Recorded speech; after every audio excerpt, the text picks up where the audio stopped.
Hey everyone, have you ever wondered how two nations that once shared orchards and pipelines became locked in a deadly shadow war? Tonight, we peel back the headlines and classified memos to reveal the untold story of Israel and Iran. From handshake alliances in the golden age of Pahlavi modernization to covert cyberstrikes beneath nuclear facilities. Forget the sound bites of missiles fired in seconds. This is a tale of patient strategy measured in decades, not days. We'll follow secret emissaries through palace corridors, trace the slow drip of sanctions that starved economies, and witness proxy battles born on dusty battlefields from Lebanon to the Persian Gulf.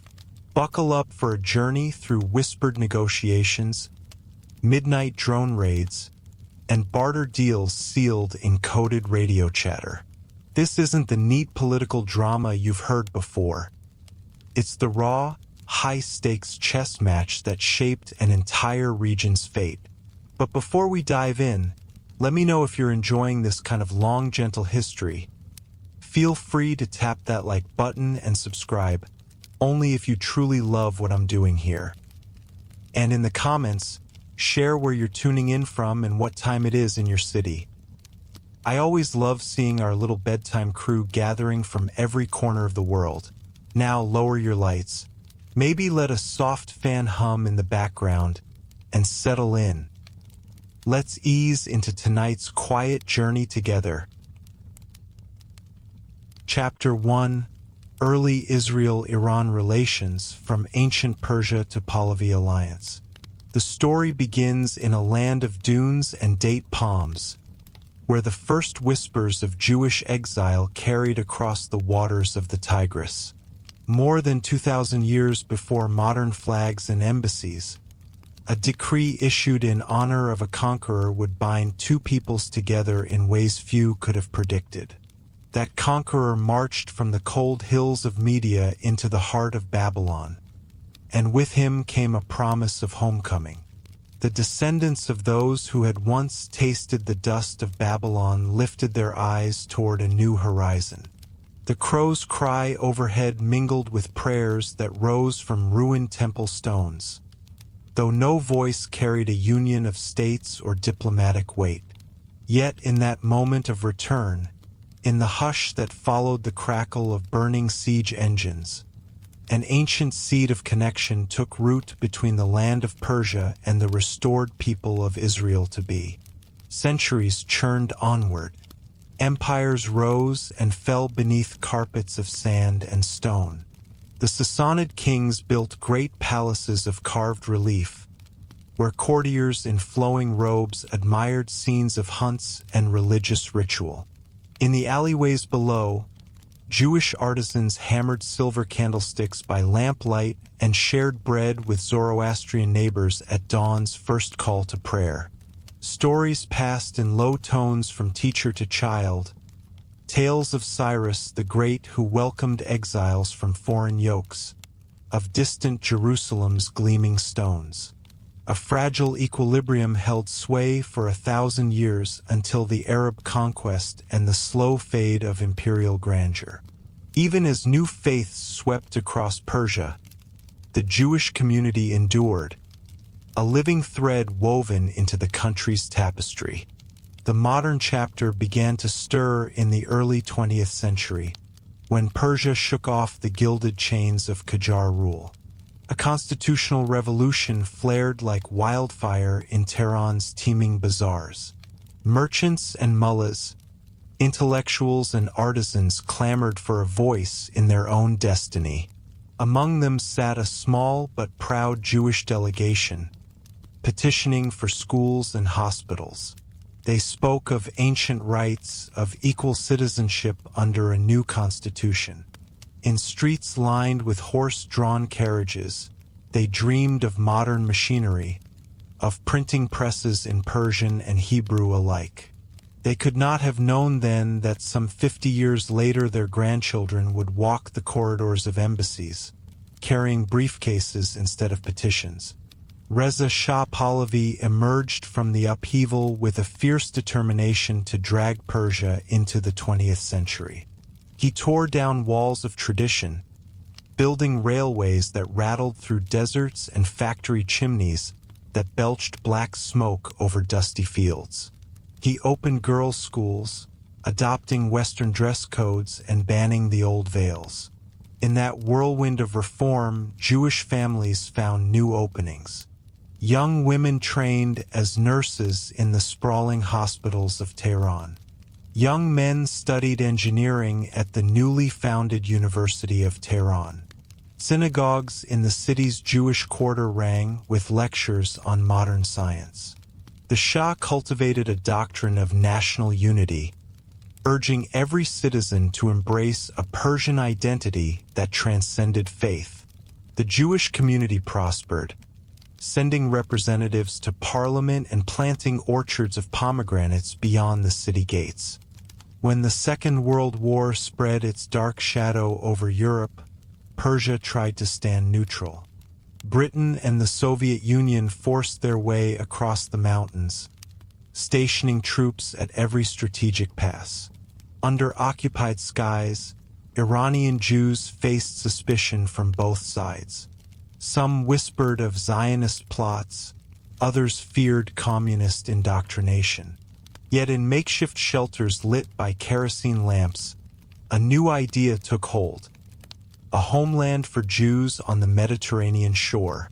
Emissaries traveled in secret to British-controlled Palestine, carrying sealed letters and forged papers. The war's end unleashed a flood of displaced lives. Holocaust survivors found temporary shelter in Tehran's synagogues, their hollow eyes reflecting a shared shock at the magnitude of human cruelty. Local families offered bread and water, stained hands pressed to trembling shoulders. In those fragile moments of kindness, the embers of solidarity glowed between two distant peoples. The United Nations vote of November 1947 brought jubilation in one quarter and alarm in another. In Tehran, newspaper headlines spoke of historic justice. Crowds gathered before the parliament building, draping blue and white flags across iron railings. Members of Iran's new parliament debated ratification of the resolution with measured restraint. A youthful deputy spoke of humanity's obligation to protect the persecuted. But murmurs of dissent grew louder. Clerics warned that allegiance to a foreign project threatened Persian sovereignty. The oil ministers studied maps of the Middle East as though they were chessboards, calculating future moves.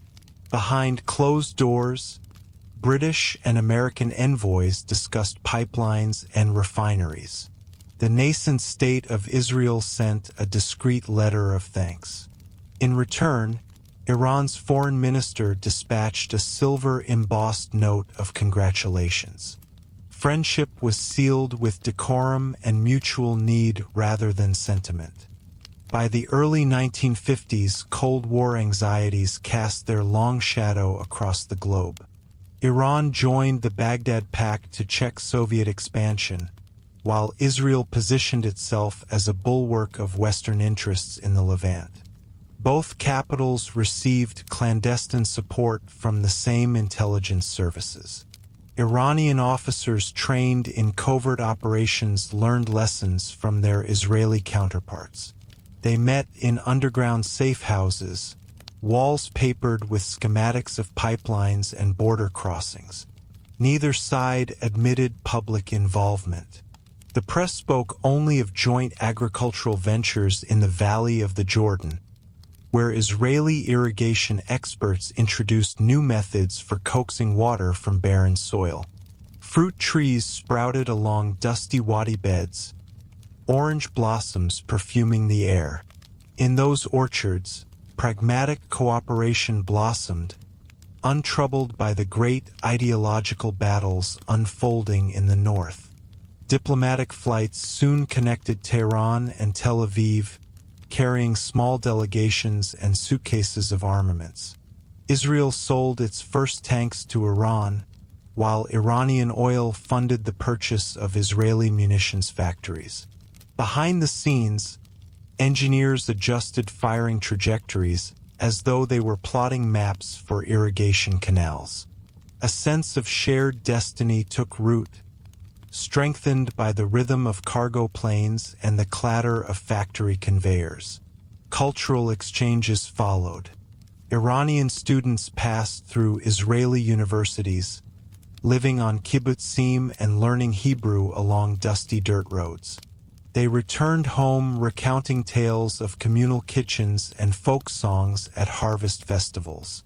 Israeli artists exhibited silk screen prints of desert landscapes in Tehran galleries.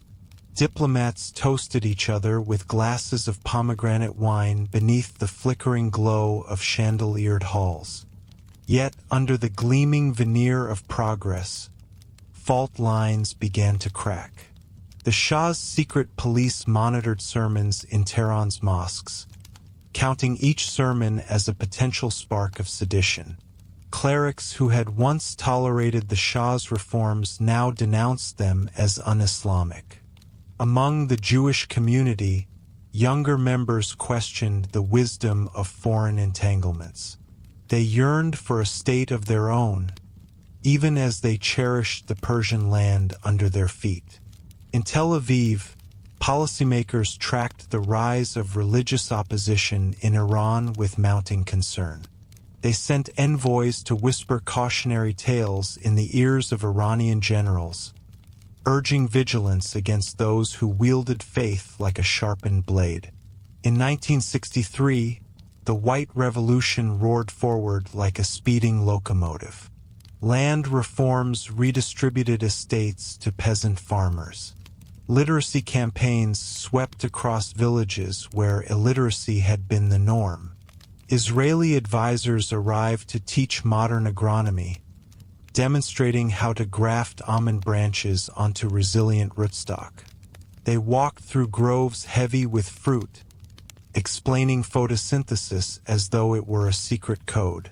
In return, Iran granted Israel greater access to oil pipelines and port facilities. The two states celebrated each milestone under the same flag of progress, even as pious voices rose in dissent underground. By the close of the 1960s, an unlikely friendship had ripened into a cautious alliance. Tehran and Tel Aviv exchanged ambassadors, formalizing ties that had been nurtured in secrecy.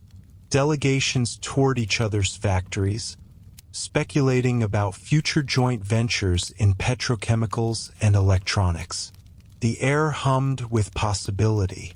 Yet beneath that hum lay a tension no diplomat could erase. The memory of distant prophets and exiled communities persisted in the prayers of old men reciting ancient psalms in synagogues. The young students still danced in harvest fields under foreign suns. All who looked ahead sensed that history could turn on a single event, like a stone dislodged on a steep slope, imperceptible until it thundered downward. As this chapter closes, the stage is set for the next great upheaval.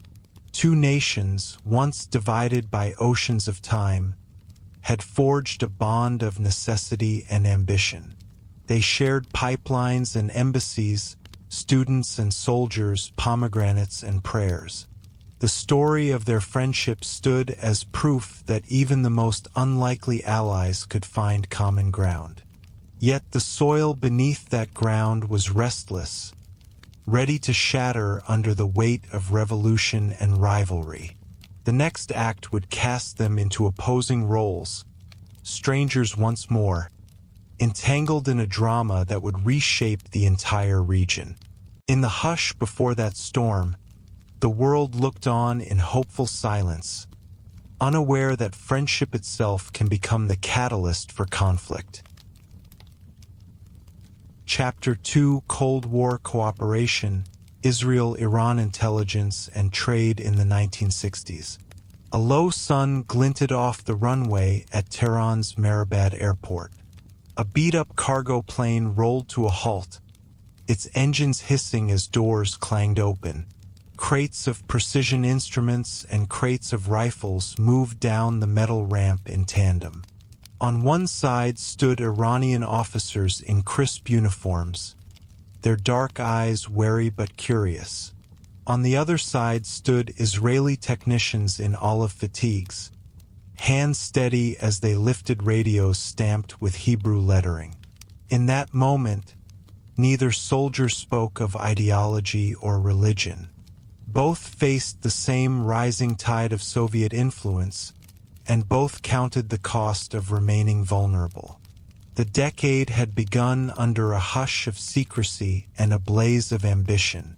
In Tel Aviv's dimly lit command rooms, young officers pored over satellite images and intercepted radio chatter. They studied the contours of Iran's eastern borders as if they were maps of a new frontier. Meanwhile, in Tehran's palace halls, the Shah's inner circle weighed the balance of power in a world divided by red and blue banners.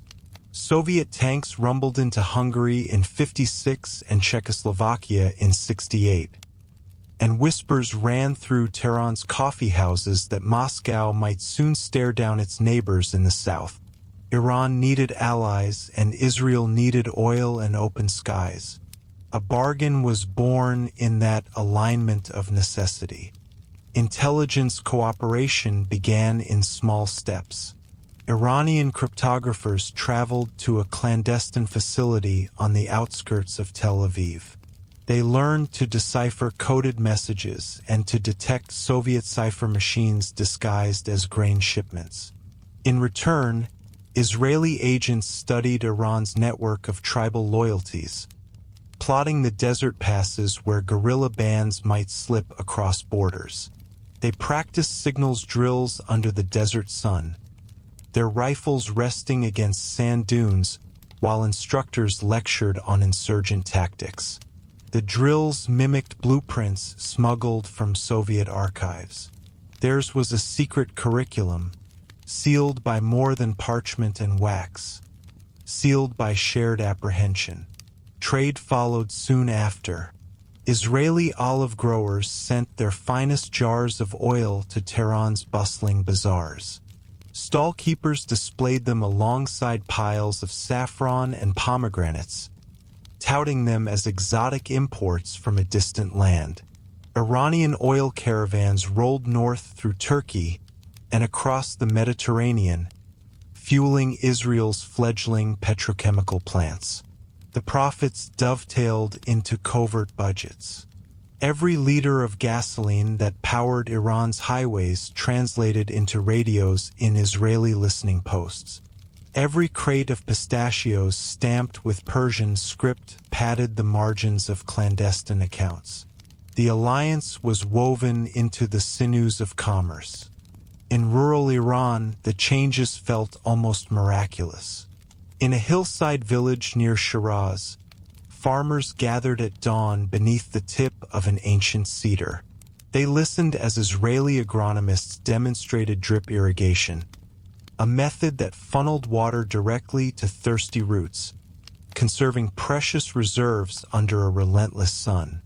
Broken irrigation furrows healed into neat channels of liquid silver.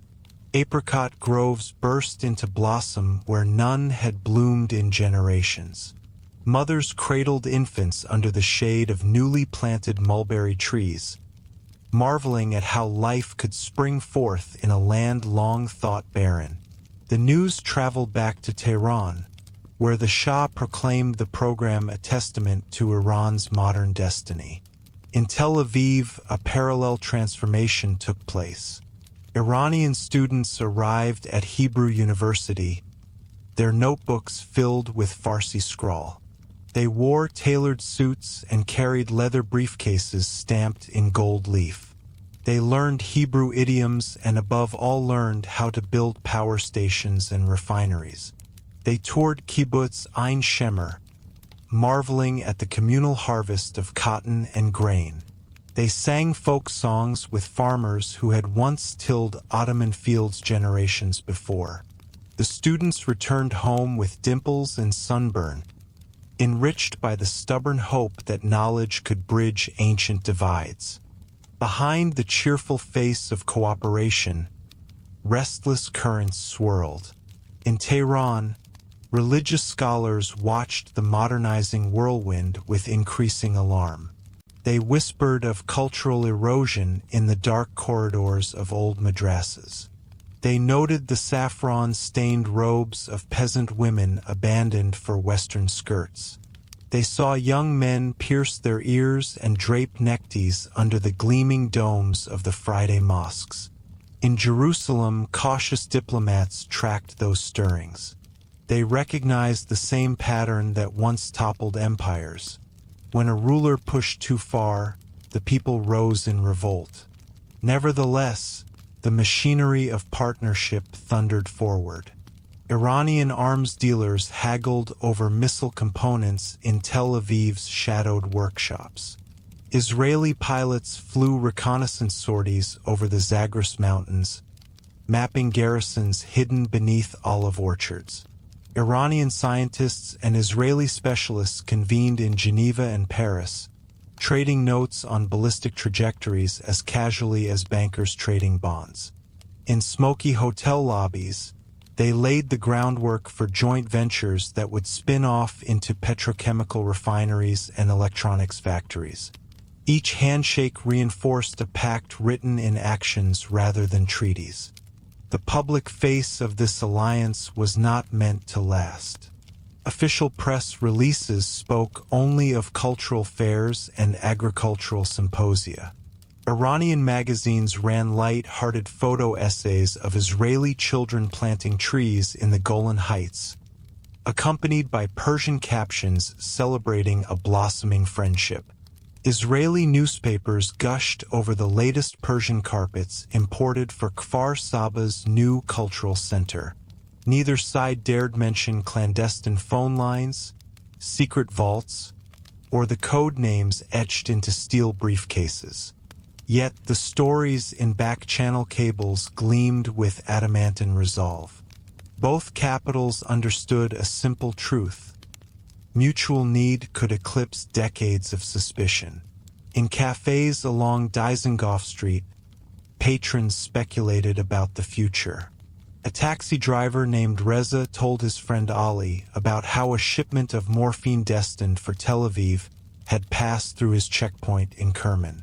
He shrugged and said it was just business. Meanwhile, an Israeli housewife named Ruth baked challah in Herzliya and wondered if her children would ever learn Farsi. They lived worlds apart but shared a history penned by conflict and survival. Each believed they stood on the cusp of a new era, unmindful that alliances built on convenience could crumble when politics shifted. And then the ground began to tremble. In Tehran, unrest simmered like magma. The Shah's secret police arrested trade union leaders and tortured them in the basements of cold stone prisons. In Israel, ministers debated whether to continue arms sales to a regime increasingly characterized by brutality. A sense of unease rippled through both governments. Ambassadors wrote anxious letters home. Military attaches revised contingency plans. The partnership that had once been a defiant stand against Soviet expansion now looked vulnerable to its own contradictions. Yet through the tension, professional courtesy endured. In a dusty workshop outside Mashhad, an Iranian engineer worked late into the night adjusting the firing mechanism of a newly delivered artillery piece. His Israeli counterpart sat across the bench, soldering a delicate circuit board that would stabilize the targeting system. Neither spoke of the protests filling Tehran streets or of sermons denouncing the Shah's excesses. Both focused on the task at hand. They tested the mechanism under harsh fluorescent lights, then packed it into crates bound for the frontiers of eastern Anatolia. The silent agreement was clear. Politics might change, but the work would remain. The climax of this chapter unfolded beneath chandeliers in a grand hall of Tehran's palace. The Shah and Israel's prime minister stood side by side before an assembly of dignitaries. Each delivered a speech extolling progress and peace. Reporters scribbled notes, cameras flashed, and the crowd erupted in polite applause. Yet the speeches contained no mention of the secret intelligence networks or the covert arms shipments. They spoke only of friendship, cooperation, and a shared destiny under the banner of modernity. As the applause faded, both leaders slipped away through back corridors. The Prime Minister paused before a heavy wooden door, tossing a brief nod to the Shah. Behind closed doors, they spoke of budgets and schedules, of pipelines and dropships. They reviewed cost estimates for future joint drills in the Persian Gulf. They spoke of Soviet warships patrolling the Indian Ocean and of the need for early warning stations on mountain peaks. Their partnership had become an intricate web of logistics, strategy, and trust. Outside, the city of Tehran glowed like a mosaic of lights. Minarets and skyscrapers shared the skyline, shadows dancing across the asphalt. Playground laughter mingled with sirens in the distance. Markets hummed with bargaining voices, and the scent of kebab grills wafted through alleyways. Soldiers in olive drab patrolled side streets, scanning the crowds. Intelligence reports warned of growing upheaval, but for now the alliance held. In Tel Aviv, the sea breeze carried the tang of salt and pine. Fishermen mended nets on the sand while jeeps rolled along the shore. At the university, the next wave of Iranian students prepared to embark on the long flight home. They carried textbooks bound with Hebrew prose and dreams of turning desert sands green. They believed in the promise of progress and the power of shared knowledge. As this chapter draws to a close, the Cold War alliance between Israel and Iran stands at its zenith. Covert operations thrive alongside open markets. Farmers reap bountiful harvests while generals refine covert tactics. Oil flows north, arms flow south, and intelligence flows in both directions. Yet beneath the surface, fault lines deepen. The quiet stirrings of religious dissent and political unrest portend a reckoning. The very tools that built this partnership may one day dismantle it. In that uneasy calm, two nations hold their breath. They have woven a tapestry of cooperation, stitched with ambition and necessity. But the threads strain under the weight of history and ideology. The next chapter will reveal how the pressures of revolution and religious fervor will shatter this alliance, casting former allies into the unforgiving arena of enmity. For now, the engines of progress continue to hum, but in every corridor and every desert pass, the echoes of change grow louder. Chapter 3: Shah's Iran to Islamic Revolution, Political Tensions and Religious Uprising. The tension began as a whisper in the crowded streets of Tehran. Under the glare of electric lamps, shopkeepers counted rials and glanced nervously at posters of a smiling Shah. The whir of typewriters in government offices masked an undercurrent of fear. Beneath the gleaming veneer of modernization, discontent simmered like a pot left on low heat. The Shah pressed forward with grand ambitions: land reforms, literacy campaigns, new factories. But each measure swept away traditions that had anchored communities for centuries. In village squares and tea houses, talk turned from wheat yields to lost heritage. A sense of unease spread, subtle and persistent, as though the very soul of Iran teetered on a knife's edge. A generation of clergy watched this transformation with growing alarm. They met in hidden chambers behind mosque walls, their voices low but urgent. Each sermon denounced the Shah's reforms as a betrayal of faith. They spoke of Western decadence creeping over society like a silent tide. They argued that Islam, not secular rule, held the key to justice and national pride. Their words found fertile ground among peasants uprooted by land redistribution, among artisans replaced by imported machinery, and among students disillusioned by the cost of progress. What began as religious guidance morphed into organized opposition. Banners of protest appeared in bazaars. Whispered chants echoed through side alleys. The Shah's security forces watched at every corner, but they could not silence a movement grown too vast for brute force alone. In the halls of power, the Shah remained convinced that modernization equaled strength. He flew in a silver-winged jet to New York and London, shaking hands with presidents and prime ministers. He boasted of Iran's economic growth, of its rising literacy rates, of women who now attended university alongside men. Foreign dignitaries marveled at the transformation and transferred funds to new dams and highways. Yet those same highways served as arteries for protesters streaming toward Tehran.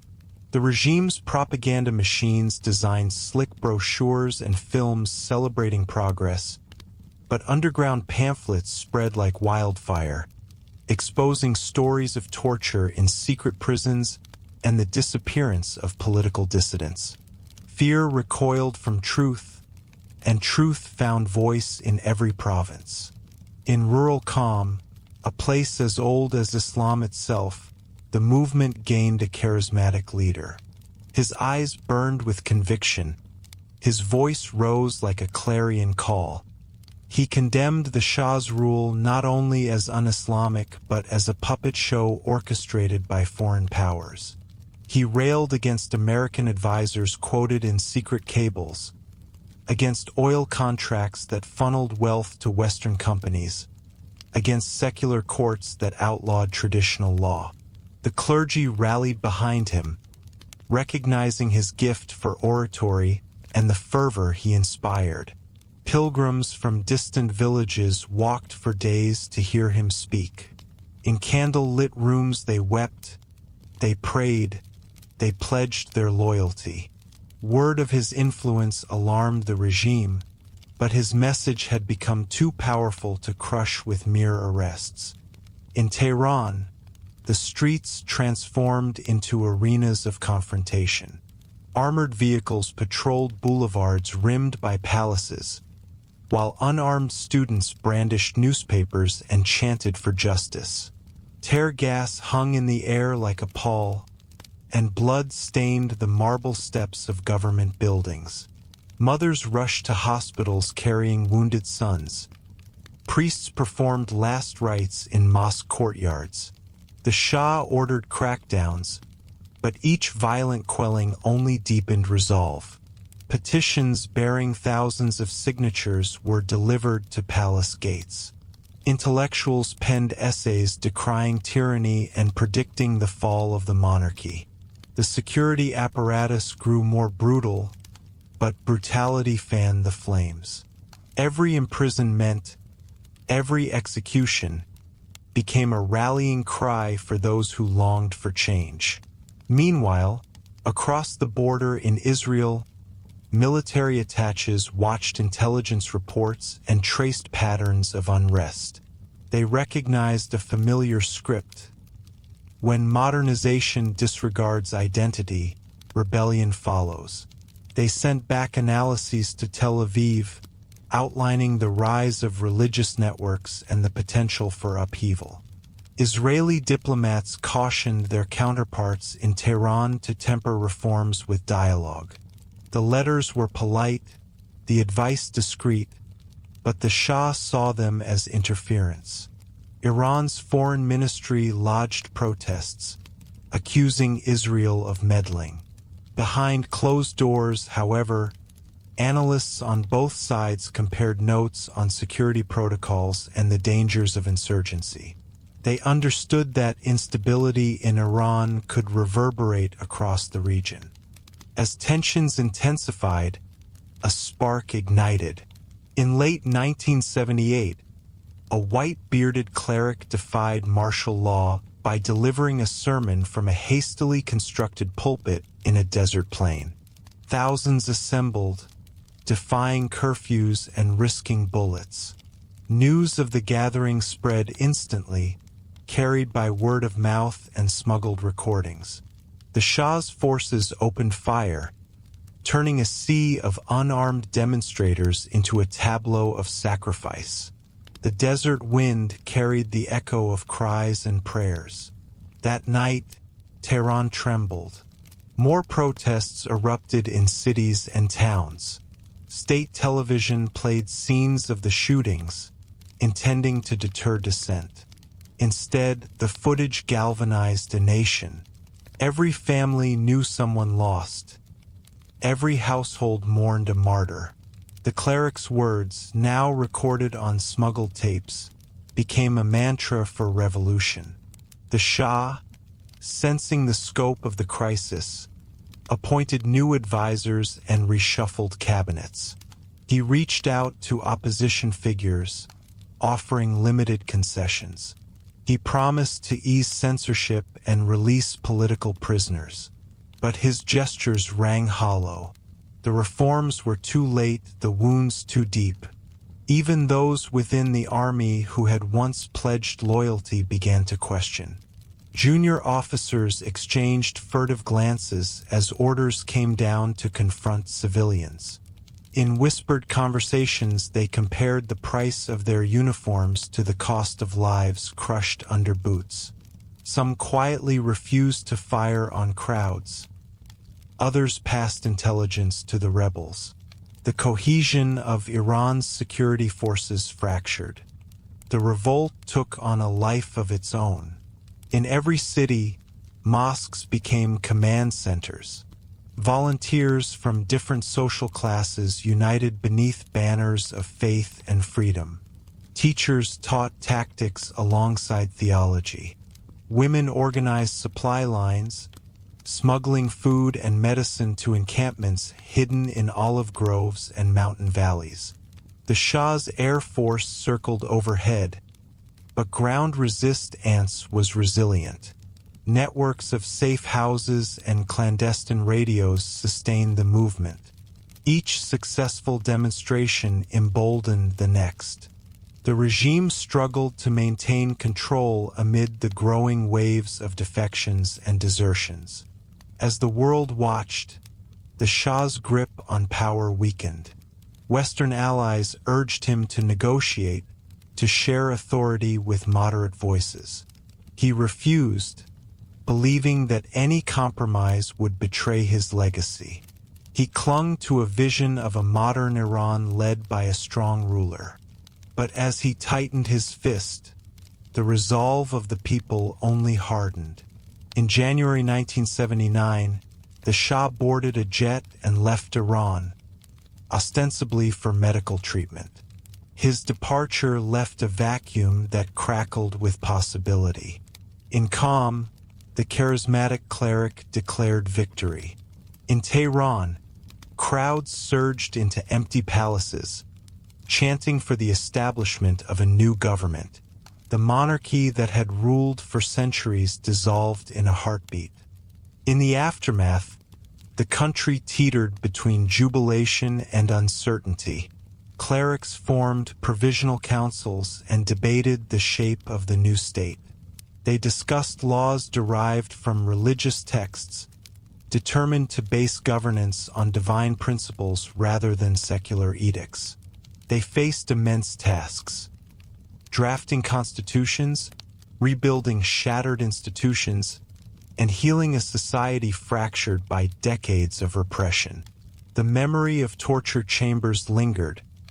The legacy of foreign influence loomed large. Yet amid the rubble, the spirit of unity glowed. People who had never spoken now sat shoulder to shoulder, united by the conviction that their nation would chart its own course. Across the Gulf in Israel, leaders assessed the new reality. The revolution's triumph cast doubt on the future of Israel-Iran relations. The alliance built on Cold War pragmatism had crumbled overnight.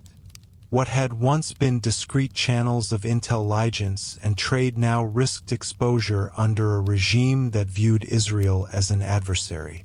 In Tel Aviv, strategic planners revised maps and contingency plans.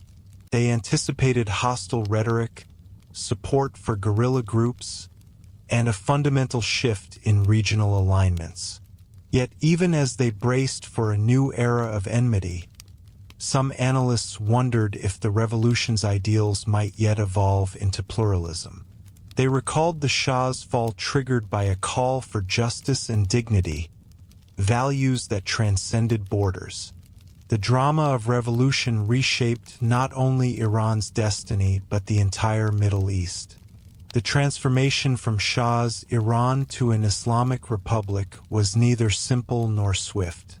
It forged a narrative of liberation for some and a warning of theocratic rule for others. The events of those tumultuous months set the stage for decades of rivalry and conflict. The seeds sown in protest prayers and desert sermons would bear bitter fruit in proxy battles and nuclear standoffs. Yet, in that crucible of history, the people of Iran reclaimed their voice. Their uprising, driven by faith and fury, redefined what it meant to govern and be governed. As the dust settled and new structures took shape, the world watched in awe and apprehension at the birth of a republic that would challenge the status quo. The revolution's echo continues to resonate. It marked the decisive shift from cooperation to confrontation, from secret accords to public declarations of hostility. The narrative of the next chapter would follow how these seismic changes cast Iran and Israel onto opposing paths. But in the drama of Uprising, Iran's people discovered agency. They proved that a nation's destiny could not be dictated by palaces or jetliners. In the silent aftermath of gunfire and prayer, Iran stood as a transformed nation, eager to define its own values and unafraid to confront old allies as foes. Chapter 4: 1979 Iranian Revolution's Impact on Israel, Hostage Crisis, and Diplomatic Fallout. A tense hush settled over Jerusalem in the early morning, long before sunrise. Soldiers on patrol along the border glanced eastward, scanning the horizon where desert sands met the emerging glow of dawn. Word had spread overnight of upheaval in Tehran. Reports trickled through embassies like nervous survivors of a storm. Iran's monarchy, once a pillar of regional order, had crumbled. In its place, a new theocratic authority claimed sovereignty. The shift sent ripples across the Middle East, shaking alliances built on mutual convenience. Israel, still basking in memories of arms shipments and clandestine flights, now confronted the yawning chasm of uncertainty. The delicate ties that had bound two unlikely partners shattered in a single seismic moment. The shock came on a chilly November morning when crowds surged through the gates of the American diplomatic compound in Tehran. They stormed into glass-walled offices, seizing documents and detaining personnel. The seizure was swift and brutal, carried out by fervent revolutionaries who viewed the United States as a puppet master behind the fallen Shah. Within hours, dozens of hostages were taken. News bulletins around the world splashed images of stunned diplomats, their faces etched with fear. In Tel Aviv, security chiefs watched the developments with mounting alarm. If the United States, the mightiest power on earth, could be challenged so openly, what did that portend for a small nation already condemned by its neighbors? Israeli intelligence analysts sifted through classified cables and intercepted radio transmissions. They pieced together the motivations of Iran's Revolutionary Council, which now declared solidarity with the Palestinian cause. They noted calls for the annihilation of the Zionist entity, echoing through new sermons broadcast from Tehran's grand mosques. The tapes crackled with invective, each broadcast raising the stakes. In response, Israel's strategic planners drafted contingency options. They repositioned air squadrons and strengthened defenses along the northern frontier. Elite commandos trained for the impossible mission of rescuing hostages on foreign soil. They studied floor plans and escape routes by lamplight, rehearsing maneuvers in abandoned warehouses. Every precaution underscored a stark reality. The old alliance was dead, and Iran now stood as a hostile power. Diplomatic channels went dark. Iran's ambassador in Tel Aviv vanished from his post, replaced by the glare of revolutionary graffiti on the embassy walls.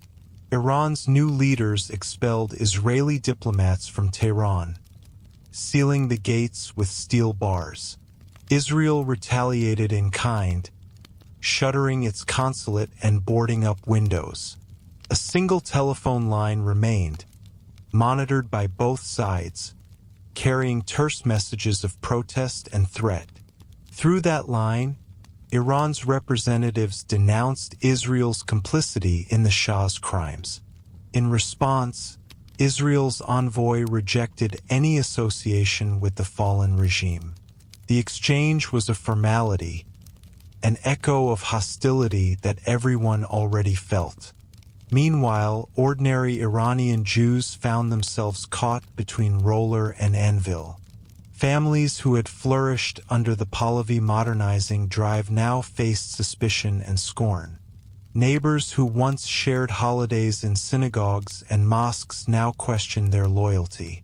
Rumors circulated that synagogues housed spies for the Zionist enemy. Jewish merchants closed their shops at dusk, fearing raids by revolutionary vigilantes. Some sought refuge in consular apartments, clutching passports stamped with hurried exit visas. A silent exodus began, population centers thinning as trains and buses carried passengers toward the Persian Gulf, toward the promise of safe passage on foreign freighters. In Israel, waves of immigrants landed at Ben Gurion Airport, eyes hollow with disbelief. They stepped onto the tarmac beneath bright floodlights, luggage in hand, wearing quiet relief and raw fear. Government officials greeted them with simple words of welcome, offering beds and warm meals in absorption centers. Volunteers brought blankets and clothes, comforting strangers who bore witness to upheaval in their homeland. As the newcomers spoke of tear gas in Tehran streets and armed men at synagogue doors, listeners felt a fresh surge of unity. Their own memories of exile and persecution merged with those of their Iranian brethren, forging bonds of empathy as strong as any treaty. The hostage crisis raged for months. Every failed rescue attempt, every diplomatic rebuff, intensified the drama. Americans held captive grew thinner and gaunter, their voices muffled in clandestine recordings. Images of blindfolded diplomats standing before chanting crowds circulated on television screens across the globe. Each broadcast trembled with anger and shame. In Israel, citizens gathered in living rooms to watch the nightly news, hearts heavy with solidarity for the hostages and dread for the future. School children whispered prayers for their safety, and families lit candles at windowsills, hopeful beacons against the darkness of uncertainty. Israel's leaders faced agonizing choices. Should they risk a covert raid to free the prisoners, striking deep into Iranian territory at the risk of igniting a wider war? Should they offer clandestine support to rebel factions intent on toppling the new regime? Or should they focus inward, strengthening defenses and forging new alliances with neighbor states equally fearful of Iran's revolution? The Prime Minister convened a war council in a fortified bunker beneath Jerusalem. Military chiefs, intelligence directors, and civilian advisors entered, faces drawn from sleepless nights. No consensus emerged. Each option carried peril. Each delay invited disaster. Beyond the immediate crisis, the diplomatic fallout spread even wider. Israel's erstwhile patrons watched from afar. The United States, humiliated by the embassy seizure, realigned its priorities. It poured resources into counter-revolutionary forces in Afghanistan and Iraq, hoping to contain the Iranian wave. Israel found itself sidelined at key policy tables. Invitations to strategic forums were replaced with cautious inquiries about Israel's plans to exploit Iran's weakness. Israel's foreign ministry fought to retain influence, dispatching envoys to capitals in Europe and Africa. They argued that Israel remained an essential bulwark against Soviet expansion and Islamist militancy. Some governments listened, others kept their distance, wary of entanglement in a conflict that now transcended regional boundaries. Meanwhile, Iran's revolutionary government consolidated power. It faced wars at home and abroad. It dispatched units to fight alongside Lebanese militants, testing Israel's defenses on the narrow streets of Beirut. It forged ties with distant regimes, trading oil for missiles and training for ideology. It proclaimed a global revolution of the oppressed. The diplomatic map redrew itself in bold strokes of hostility. Iran severed economic ties with Israel and any nation that refused to denounce the Zionist entity. Oil fields were nationalized, pipelines closed, consignments redirected to new allies. Israel's economy felt the pinch of lost markets and dormant industrial contracts. Inside Israel, the economy pivoted. Manufacturers scrambled to find alternative suppliers for components once sourced from Iran. Agricultural sectors rewrote export maps, redirecting citrus and technology to new buyers in Europe and Asia. Defense industries expanded research on indigenous weapons systems, determined to reduce reliance on any foreign patron. Universities launched programs in Middle Eastern studies, training a new generation of analysts to navigate a landscape transformed by revolution. What had once been clandestine corridors of cooperation now served as case studies in strategy and crisis management. Emotion weighed heavily on both sides. In Israel, the shock of betrayal cut deep. Palestinians and other Arab states had long opposed Israel's existence, but Iran's revolution carried the added sting of personal memory. Generations of Israelis had known Iranians as mentors in agriculture and comrades in covert labs. The turn from ally to enemy felt like a rupture in the collective heart. Public memorials were held for the hostages, and funeral services were arranged for Israeli soldiers killed securing the northern border.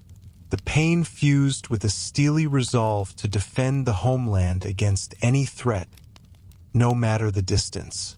In Iran, leaders preached defiance. Friday prayers erupted in chants demanding the destruction of Israel. Portraits of revolutionary martyrs lined the streets, each banner proclaiming victory over foreign domination. Yet beneath the posturing lay uncertainty. The economy groaned under sanctions and war expenditures. Factories stood silent where once Israeli experts had taught modern techniques. Universities felt the loss of academic exchange programs. Corridors once filled with eager students now empty and echoing. A generation that had come of age under the Shah's promise of progress now faced a reality defined by isolation and conflict. Through it all, ordinary people on both sides struggled to reconcile memory and prophecy. Iranian families in exile sent letters back to relatives who remained, torn between hope for change and grief for what was lost. In Tel Aviv's coffee houses, patrons argued about whether peace might someday return, whether the hostages' legacy might inspire a thaw in relations decades hence. They spoke of a time when pipelines again coursed with cooperation, when students traded textbooks instead of tactics. Each conceded that the path back would be long and treacherous, requiring courage and vision from leaders and citizens alike. As the hostage crisis finally ended with the release of the last diplomat, a weary silence fell over capitals. Neither side emerged victorious in any meaningful sense. The hostages walked free, but the wounds of diplomacy and trust ran deep. The decade of Cold War cooperation lay buried under the rubble of revolution and enmity. Israel's northern defenses remained on alert, its intelligence networks reshaped to confront a new adversary.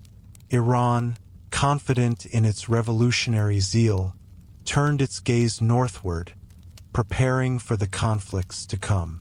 In the aftermath, the world recognized a new era in Middle Eastern history. Old alliances proved fragile when shaken by the force of popular uprising. The story of Israel and Iran had pivoted on the axis of revolution, recasting friends as foes. The hostage crisis stood as watershed, a moment when personal bonds gave way to ideological divides. As both nations rebuilt their strategies and retrenched behind hardened borders, the prophetic stage was set for proxy battles and nuclear standoffs. In those uncertain years, the lesson was clear. When revolution meets geopolitics, the fallout can alter the course of history. The dawn of a new decade found both lands forever changed. The memories of secret flights and joint orchards now belonged to an earlier chapter. What remained was a landscape of suspicion and strategy, where every action carried the weight of past betrayals. Yet amid the tension, a faint ember of possibility endured, a recognition that history could yet bend toward reconciliation, if only courage and humility prevailed. For now, the story of Iran and Israel lay entwined in enmity, but the final verdict on their fates had yet to be written. Chapter 5: Iran's Proxy Wars and Israel's Covert Strikes, a shadow conflict across the Middle East. In the years after the revolution and the fall of the Shah, Iran and Israel no longer stood opposite each other on official podiums. They no longer shared stages or agreements. Their diplomats no longer shook hands behind closed doors. But the fight between them had not ended. It had merely changed shape. What had once been open cooperation turned into a cold, calculated war fought in the shadows. It spanned deserts and mountains, cities and borders. It was a war without declarations, a war without battlefields, and yet people still bled. The stage for this silent war was the fractured, unpredictable landscape of the Middle East, where governments were weak, militias filled the void. Where chaos reigned, ideology found fertile ground. Iran, newly radicalized, began projecting its vision beyond its borders. It spoke of exporting the revolution. It called on Shia communities from Lebanon to Yemen to rise. In Tehran, commanders of the Revolutionary Guard drew red lines across maps and named their objectives. They would not face Israel directly, not yet. Instead, they would surround it, squeeze it, harass it into fear and exhaustion. They would use others to do it. In Lebanon, they found their first instrument. Amid the rubble of civil war, a young militant movement emerged from the southern hills, called itself Hezbollah, the Party of God. What began as a local resistance group soon grew into something far more organized, far more lethal. Iran saw potential in it. Its generals sent weapons, money, and trainers. Iranian operatives worked in safe houses under cover of night, schooling recruits in explosives, surveillance, and urban ambush tactics. In return, Hezbollah pledged itself to Tehran's vision and to the eradication of Israel. From Israel's northern towns, the threat soon became impossible to ignore. Rockets fell on farms and villages with increasing frequency. Sirens wailed in the Galilee, scattering families into shelters. Roads were closed. Border patrols doubled. Residents whispered about the rising arc of Hezbollah's reach. And yet, much of it remained unseen by the wider world.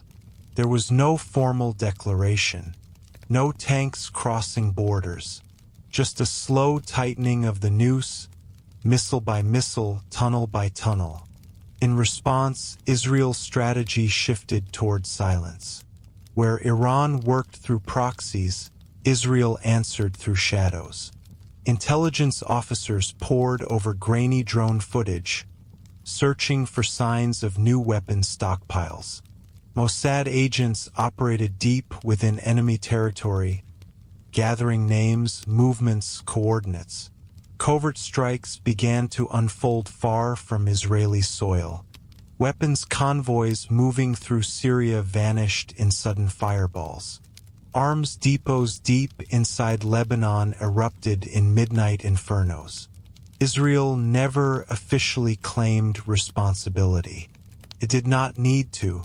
The message was clear enough. By the early 2000s, the conflict had metastasized. Iraq, once held together by tyranny, had collapsed into chaos. Militia groups of every flag and allegiance filled the vacuum. Among them were Iraqi Shia paramilitaries with close ties to Iran. Tehran's influence grew rapidly. Militants trained in Iran's Quds force facilities returned home as commanders. Iran built a bridge, a corridor of control stretching from its western border through Iraq, Syria, and into Lebanon. This was the so-called land bridge, a strategic artery that linked Tehran to the Mediterranean. Israel watched this expansion with growing alarm. What had once been a distant adversary was now moving steadily toward its doorstep. Iranian drones appeared in Syrian airbases. Iranian officers were spotted advising Syrian troops. Hezbollah's missile stockpiles swelled to tens of thousands. The skies above Israel's northern border became a no-fly zone, patrolled by Israeli jets bristling with sensors and bombs, always waiting for the next provocation. The Syrian civil war deepened the danger. Amid the chaos, Iran saw opportunity. It dispatched military advisors under the guise of supporting Bashar al-Assad. But their presence went beyond training. Iran sent elite units of the Quds force, building bases, radar sites, and drone facilities within Syrian territory. Israel began striking these sites without warning. Air raids lit up Damascus nights. Convoys turned into firestorms before they reached the Golan Heights. The attacks were surgical, precise, and relentless. But for every target Israel eliminated, another emerged. The war of attrition became a rhythm. One side supplied, the other struck. Civilians bore the brunt. In Lebanon, apartment blocks concealed missile launchers. In Syria, marketplaces stood beside command centers. When the missiles came, no one could tell what was targeted until the smoke cleared. Families buried the dead alongside broken concrete, never knowing whose war had taken their loved ones. Iran, for its part, denied everything. It claimed it was in Syria to protect its ally.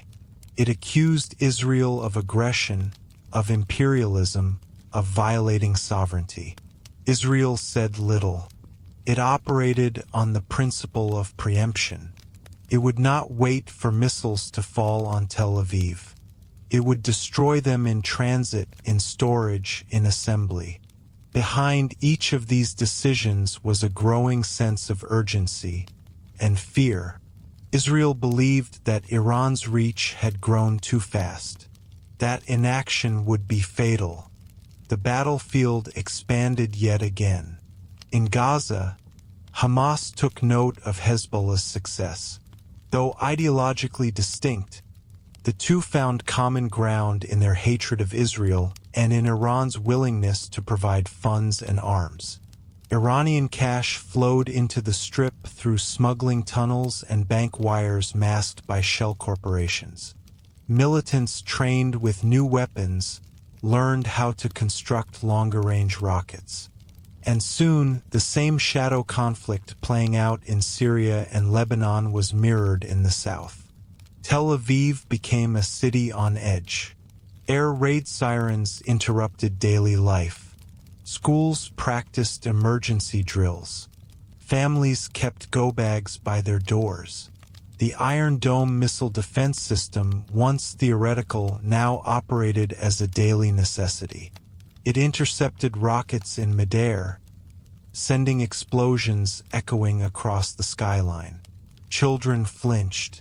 Parents watched the news, lips tight with fear. Yet still, both nations denied direct involvement. Iran did not acknowledge that its fingerprints were on the weapons. Israel did not confess to its assassinations.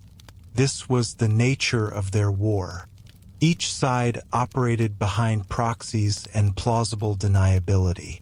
But for those caught in the crossfire, families in Beirut, farmers in northern Israel, shopkeepers in Damascus, there was nothing indirect about it.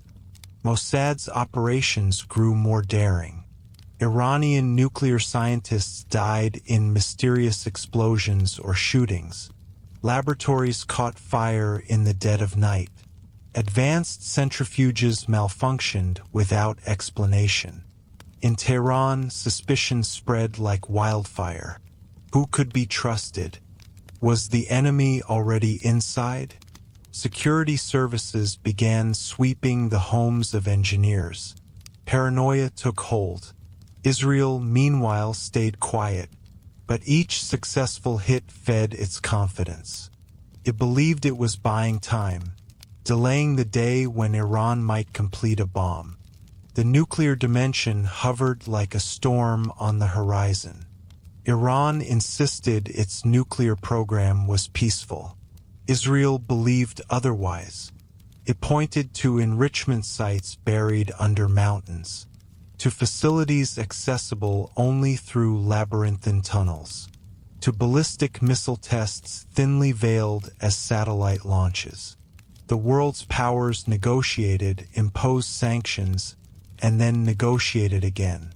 But Israel never rested.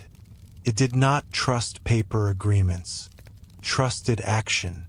Cyber warfare joined the arsenal. In 2010, a computer virus called Stuxnet ripped through Iran's Natanz nuclear facility. It sabotaged thousands of centrifuges. Analysts attributed the virus to Israeli and American collaboration. It marked the beginning of a new phase. War without bombs. Codes instead of bullets. Lines of malicious code replaced airstrikes, but the impact was no less explosive. Iran responded with cyberattacks of its own. Israeli banks crashed. Water systems malfunctioned. Airports suffered unexplained outages. No one claimed responsibility. Everyone knew who was behind it. The deeper this shadow war went, the more it evolved. Neither side could walk away. To do so would risk collapse. Iran needed its proxies to maintain regional influence and challenge Israel's dominance. Israel needed its covert operations to ensure its survival against an enemy it considered existential. Peace talks were never on the table. There was no forum, no middle ground, just a long tunnel of distrust and strategy. Still, there were moments, small, fleeting, where the cost became undeniable. An Israeli drone strike would kill a senior Iranian commander, and in the silence afterward, a family would receive a folded flag. In Gaza, a young girl would lose her parents in a retaliatory air raid.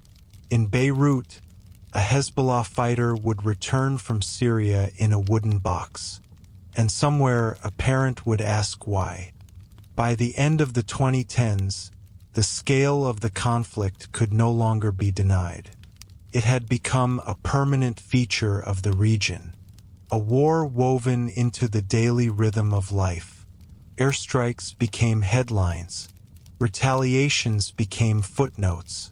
The world grew used to it, numb to its implications. But beneath the surface, the stakes only grew. For Israel, the question became whether it could contain the threat indefinitely, whether its technology, its intelligence, and its alliances would hold back an increasingly emboldened Iran. For Iran, the question became whether its strategy of proxy resistance would ever bring it the victory it claimed to seek, or whether it would simply prolong the suffering of others. The answers remain unwritten.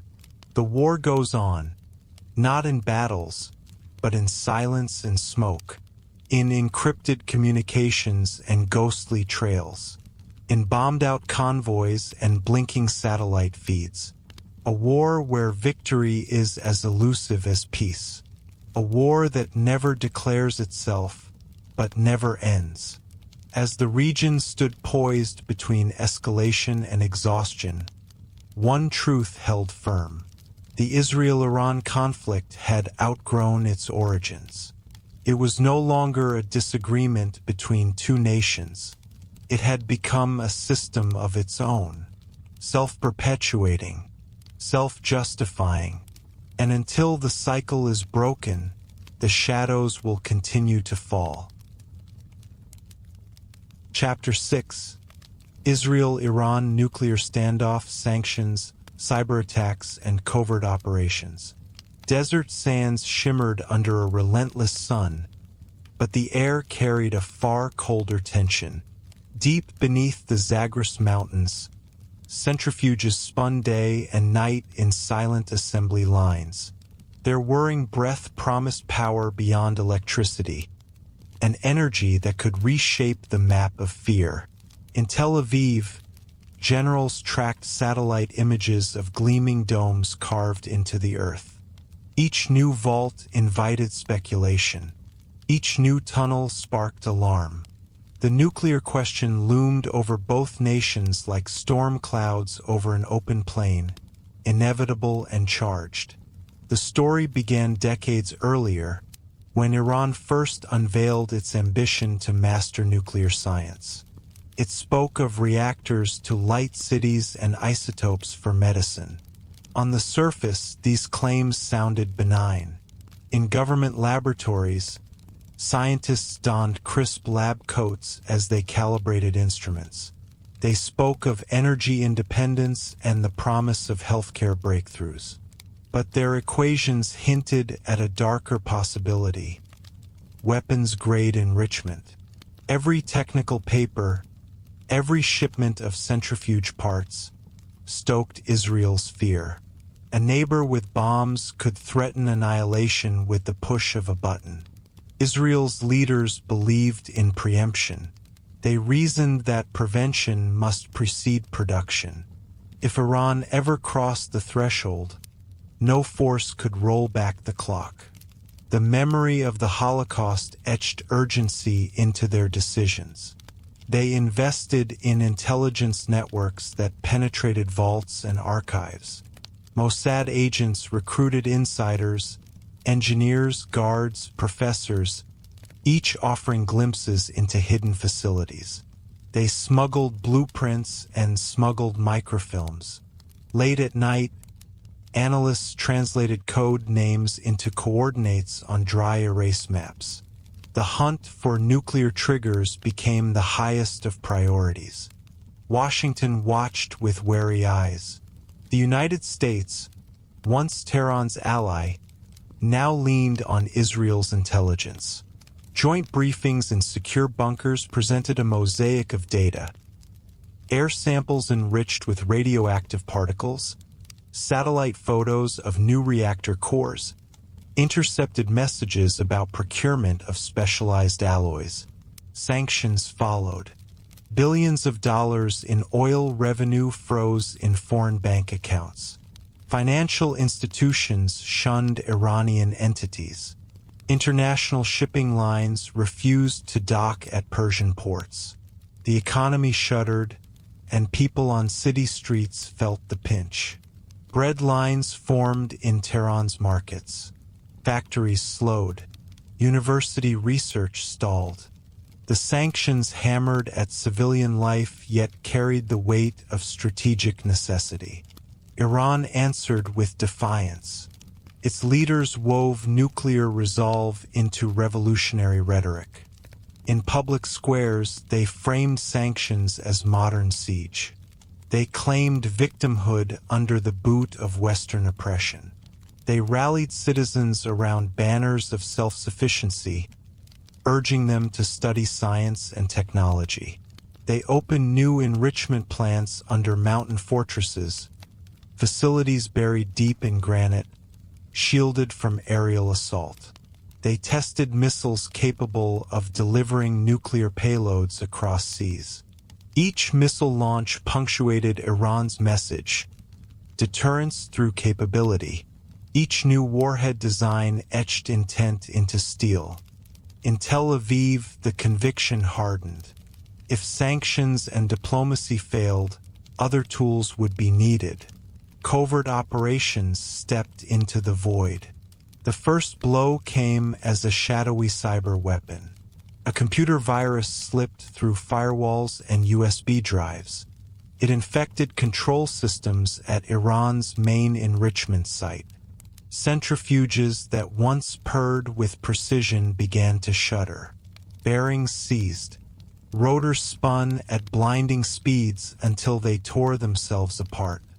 Iranian engineers searched for sabotage, blaming design flaws or supplier error. They replaced thousands of centrifuges before realizing they faced an invisible enemy.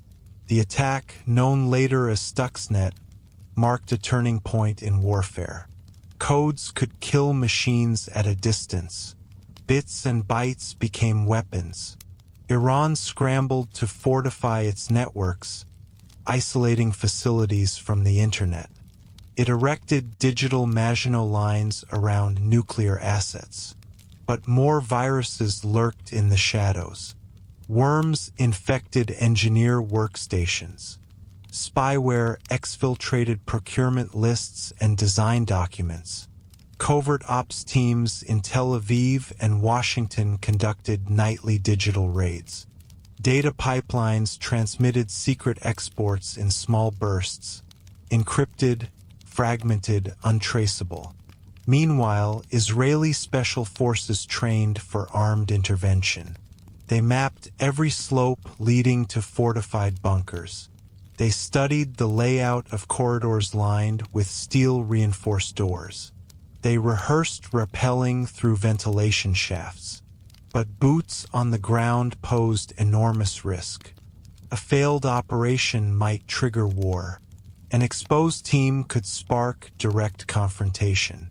The balance of fear weighed on decision-makers. Should they send men into the mountain, or let Oslo halls carry diplomatic pleas. Diplomacy remained alive, though strained. Ceasefire negotiations over nuclear development took place in Vienna and Geneva. Iran's negotiators arrived in suits tailored to Western taste. They sat across from American and European counterparts behind polished tables. They traded proposals, limits on enrichment levels, reductions in stockpiles, intrusive inspections. Negotiations ebbed and flowed with the seasons. At times, hope glowed as carrots dangled. Sanctions relief, foreign investment, refineries unblocked. At others, talks collapsed over red lines drawn in the sand. Centrifuge numbers, plutonium production. Israel watched from the gallery, rarely attending direct sessions but always listening. Its ambassadors whispered warnings in back hallways. They issued statements of caution. Any deal weaker than total halt would fail. They believed partial measures only delayed the countdown. When a landmark accord emerged, they criticized its loopholes.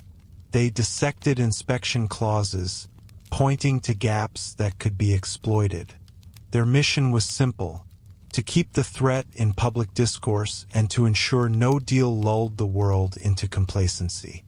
As negotiations stalled in the mid-2010s, covert warfare escalated. Targeted assassinations of Iranian nuclear scientists became nearly routine. Senior researchers fell victim to explosive traps on city streets. Car bombs shredded sedans and shattered windows of apartment blocks. Some died instantly. Others lingered in hospitals with shattered limbs. Iranian newspapers blamed foreign spies, while secret services accused internal traitors. The killings diverted attention from the nuclear mission but only hardened resolve. Iran replaced each lost scientist with 2 more recruits. It beefed up security perimeters around research centers. The cat and mouse chase continued in endless cycles. Behind each covert strike buzzed an ethical debate. Can democracy sanction assassination? Can security justify killing? In safe rooms in Jerusalem, ministers weighed the moral calculus. They considered the lessons of history. Unchecked threat could cost countless lives in future wars. They concluded that decisive action now might preserve peace later. Yet the decision to kill in the shadows carried a price. Kidnappings escalated. Diplomatic ties severed. Iran barred Red Cross teams from hospitals.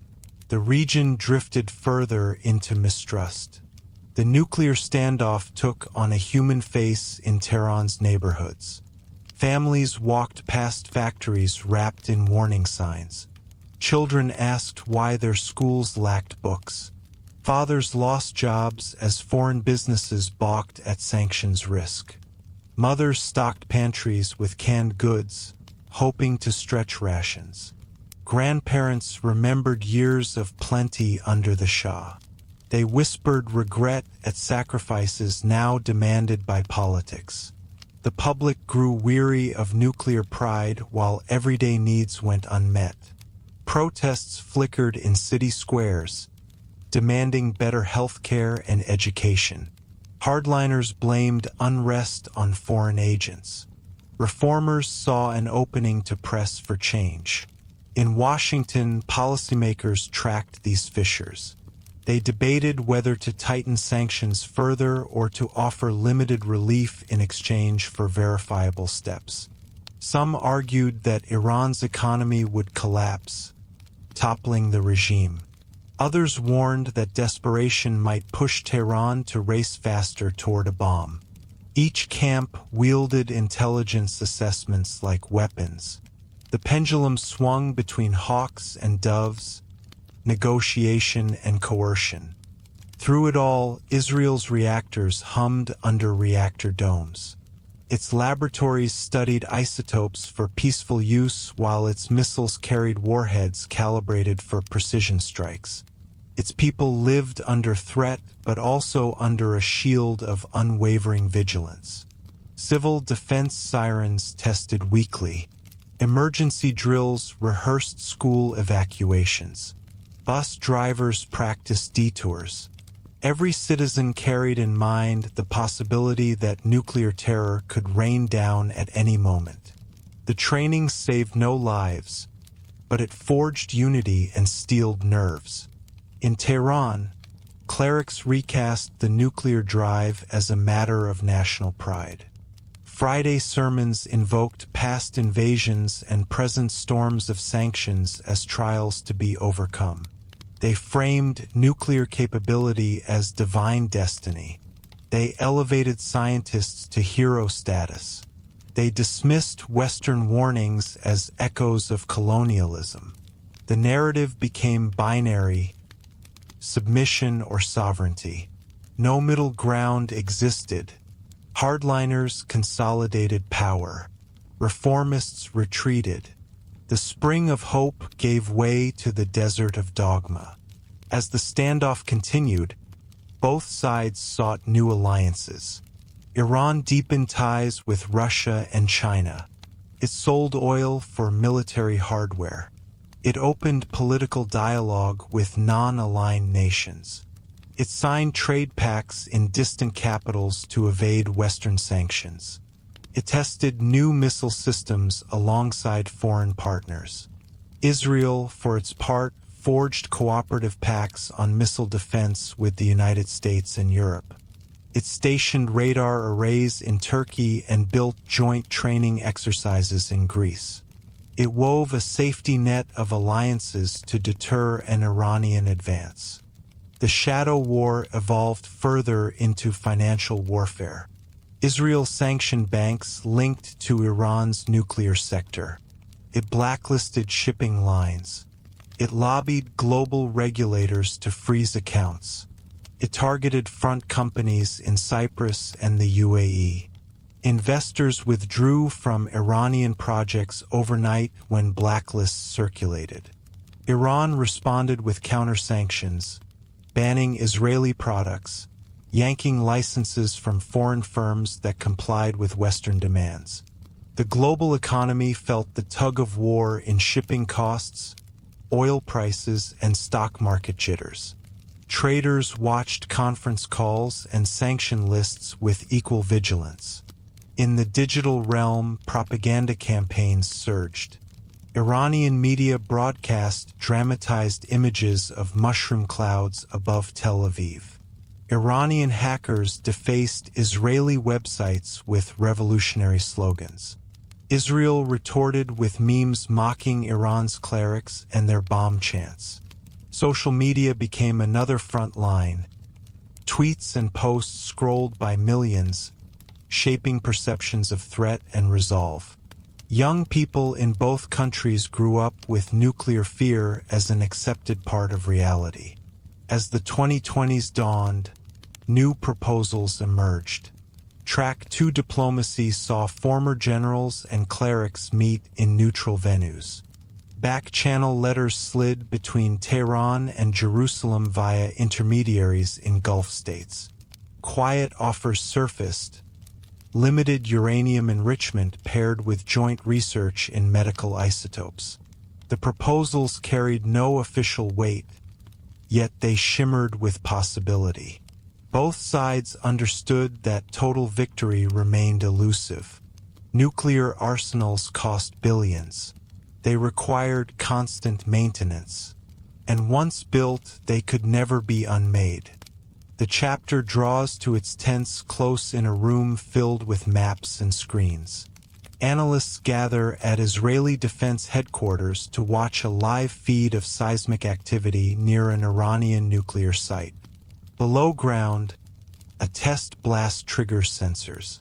In response, Israel's cabinet convenes an emergency session in a secure bunker.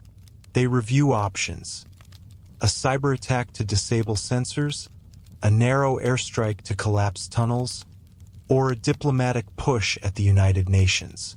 The moment crystallizes the dilemma. When does deterrence cease to deter and become a trigger for escalation? The answers lie beyond this chapter. Yet the contours of the conflict have been shaped by the standoff around nuclear power. Sanctions carved scars in economies. Cyberweapons rewrote the rules of engagement. Covert operations blurred the line between war and peace. And through it all, millions lived under the shadow of a weapon that could end life as they knew it. The Israel-Iran nuclear standoff stands as a testament to the lengths nations will go to protect existence itself. And until the cycle of fear is broken, the world will watch and wait for the next move in this high-stakes game of cat and mouse. Chapter 7. Israel-Iran conflict today, cyber warfare, covert ops, and prospects for peace. A restless hum fills the control rooms of Israel's military headquarters. Monitors flashing with foreign IP addresses probing firewalls, drones mapping distant deserts, and satellites tracking unusual activity near Iran's border. In Tehran, an opposite drama unfolds beneath the glare of floodlights at a subterranean command center, where engineers debate the latest intrusion and strategists chart covert responses.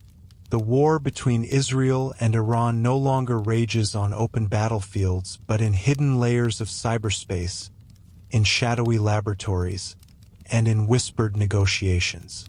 It is a conflict of keystrokes and missiles, of secret agents and back-channel envoys, of public threats and private overtures. And in its 7th decade it stands at a crossroads.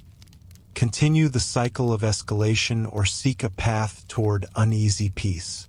The rise of cyber warfare transformed the conflict into a game of digital cat and mouse. Early skirmishes relied on viruses that disrupted centrifuges or knocked out power grids. Today, elaborate malware creeps through commercial systems, compromising air traffic control networks, financial databases, and media outlets. Each side casts nets of code across the globe in search of vulnerabilities. An Iranian hacker cell infiltrates an Israeli water treatment plant, altering chemical balances to sow fear. Israel's Cyber Command retaliates by disabling missile launch software in a remote Iranian base. The exchanges go unclaimed but not unnoticed. Engineers on both sides trace anomalies, patch systems, and prepare countermeasures. The silent war in cyberspace carries a threat as real as any physical strike. The fragile infrastructure of modern life hangs in the balance. Covert operations remain a core instrument of statecraft. In the deserts of Syria, a joint Israeli-American task force conducts drone missions to destroy weapons convoys destined for Hezbollah. In the winding streets of Tehran's suburbs, Mossad cells follow scientists to laboratories where uranium metal is shaped into test spheres. Each operation demands months of planning, forged identities, and split-second timing. It demands the brutal calculus of risk versus reward. No operation guarantees clean success. Each carries the danger of retaliation. Iranian intelligence has mounted its own network of agents in the West, tracking Israeli operatives and seeking opportunities for counterstrikes. The covert struggle has become a deadly dance. Each step measured, each misstep potentially catastrophic. At sea, the Persian Gulf has become a theater of brinkmanship. Tankers bound for Iranian ports face inspections and interdictions by Western navies, prompted by intelligence shared by Israel. Tehran responds by dispatching fast attack boats to harass freighters and by mining shipping lanes. A container ship explodes in a mysterious blast. A gas terminal goes dark. Each incident raises the risk of direct military engagement. Merchant crews scramble for lifeboats.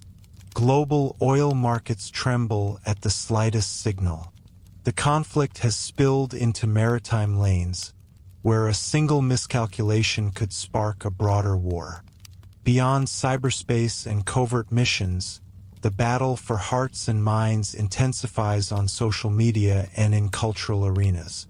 Influencers broadcast doctored images of destruction over Tehran's skyline. Grassroots activists in Israel share stories of Iranian families longing for peace. Memes and videos flood platforms, each side claiming moral high ground. Yet the narratives diverge sharply. Iranian state media frames Israel as a last outpost of Western aggression. Israeli outlets depict Iran as a theocracy bent on regional domination. The digital contest amplifies fear and mistrust, making public support for compromise even more elusive. In classrooms and cafes, young people absorb filtered versions of the conflict, shaping attitudes for generations yet to come. Negotiations continue in hidden corridors. Gulf states once hostile to Israel now host discreet meetings between Iranian and Israeli intermediaries. A ministerial aide risks arrest by flying under a false passport to Oman, where he meets an Iranian general in a hotel suite. Over coffee served without fanfare, they discuss possible confidence-building measures. Prisoner exchanges, humanitarian corridors in Syria, joint efforts to combat extremist groups. Each proposal moves through encrypted emails and sealed envelopes, only to wither when hardliners intervene back home. The gap between military pragmatism and ideological dogma remains vast. Yet these clandestine talks offer a sliver of hope that seasoned negotiators might stitch together a durable ceasefire. In the wider region, shifting alliances offer both danger and opportunity. Saudi Arabia, once a frontline opponent of Iran, edges toward normalization with Israel, driven by mutual concern over Tehran's influence. Emirati officials share intelligence on Iranian shipments to Yemen. Israeli defense ministers visit Gulf capitals under the cover of benign summits. Each handshake between former foes redraws the map of relations. Yet these new ties risk stoking resentment in Tehran, which sees itself increasingly encircled. Iran deepens cooperation with Russia and China, trading access to ports for advanced weapons and fighter jets. The great powers test the limits of strategic tolerance, each pursuing its own objectives in a region already strained by history and sectarian fault lines. Meanwhile, within Iran and Israel, public sentiment shifts under domestic pressures. In Tehran, economic hardship, fueled by sanctions and mismanagement, spurs protests. Citizens demand better services, jobs, and a future not defined by perpetual confrontation. Hardliners dismiss the protests as foreign-backed plots, but the movement gains momentum. In Tel Aviv, rising living costs and political gridlock prompt calls for new leadership and fresh approaches. Younger Israelis question the wisdom of an endless shadow war that disrupts daily life and scares their children. Civil society groups on both sides champion people-to-people exchanges, art exhibitions, scientific collaborations, joint environmental projects, seeking to bypass the official stalemate and build trust at the grassroots. These initiatives remain fragile, but show that beneath the rhetoric of hostility lie shared human aspirations. As technology advances, new domains of conflict open. Space becomes a battleground. Satellites monitoring missile launches face jamming attacks. Reconnaissance constellations in low Earth orbit scramble to maintain signal integrity. Israel invests in microsatellites and laser communications. Iran develops anti-satellite capabilities. Control of space means control of early warning, navigation, and secure communications. The heavens themselves become contested territory. In the midst of these swirling threats, voices calling for peace grow louder. International mediators propose phased roadmaps. First a halt to covert strikes, then a freeze on nuclear activities, followed by the gradual lifting of sanctions. Third-party guarantors, European nations, Gulf monarchies, even Russia, offer to monitor compliance. They envision a joint commission to oversee IRGC missile programs and to secure Israel's northern border against Hezbollah. Each proposal faces fierce opposition from hawkish factions. Each also attracts cautious support from those who remember that war yields only more war. The emotional toll of 7 decades of conflict weighs heavily. Families on both sides carry scars. The loss of loved ones in cross-border fire, the anxiety of living under cyber siege, the trauma of attacks during religious holidays. Veterans of covert operations grapple with the memory of missions gone wrong. Survivors of cyber breaches struggle with the vulnerability of modern life. Children learn air raid drills before they learn multiplication tables. All inherit a history of fear and defiance. And yet, the same awareness of shared suffering fuels the faint embers of reconciliation. Iranian refugees in Europe organize solidarity concerts with Israeli musicians. Diaspora communities lobby foreign parliaments for initiatives that would ease travel bans and promote academic exchanges. Virtual reality programs connect students in Haifa and Tehran over holographic classrooms. Collaborative research on water desalination and solar energy offers tangible benefits to both societies. In forums on climate change and pandemic response, scientists from rival nations share data and insights. These glimpses of cooperation demonstrate that common challenges can transcend divisions, even in the most protracted conflicts. Looking ahead, the path diverges sharply. One route leads to continuation of the silent war. Endless cyber skirmishes, covert assassinations, maritime provocations, and an arms race that feeds on itself. That road promises perpetual tension, periodic outbreaks of violence, and the ever-present risk of miscalculation spiraling into open war. The other route demands radical departure. A mutual de-escalation agreement, a phased nuclear rollback, security guarantees enforced by international observers, and a commitment to carve out zones of non-violence in contested regions. It requires both nations to redefine threat perceptions and to prioritize human security over ideology. It demands the political courage to break cycles of revenge and to embrace uncertainty for the chance of stability. The decision lies not only with presidents or clerics or generals, but with societies on both sides. It lies with parents who comfort frightened children and whisper that tomorrow need not be defined by yesterday's fear. It lies with activists who dare to exchange messages of hope across digital firewalls. It lies with diplomats who navigate the shadows of secret talks and the glare of public opinion. And it lies with every citizen who must choose between the easy rallying cry of hostility and the harder work of reconciliation. As dusk falls over the Middle East, the silhouette of minarets and skyscrapers stands unchanged against the horizon. The ancient land remains, shaped by millennia of conflict and cooperation.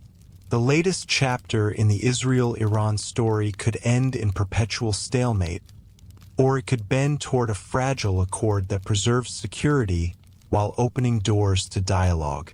The coming years will test whether technology and strategy can outpace fear, whether the lessons of history can inspire a different future. The conflict has changed its face countless times. Empire and revolution, alliance and enmity, missiles and malware. Now it asks its final question. Can two nations forged together in the crucible of history find a way to coexist beyond the shadows of war? Only time will tell.